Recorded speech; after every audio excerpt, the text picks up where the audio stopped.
আসসালামু আলাইকুম, সবাই কেমন আছেন? আজকে রেডিয়েন্টের তরফ থেকে আসলাম মিটিংয়ে। এটা কোথায় আসলাম? East West Medical College and হাসপাতাল। আমাদের অফিসের আরও অন্য ড্রাইভার আসবে, তো আমি দেখাই আপনাদেরকে।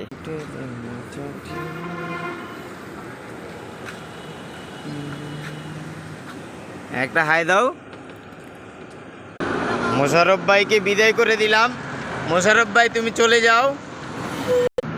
আজকের ভিডিও কারো কাছে মজা লাগে না, আর যদি ভালো লাগে লাইক সাবস্ক্রাইব করে দিন দয়া করে।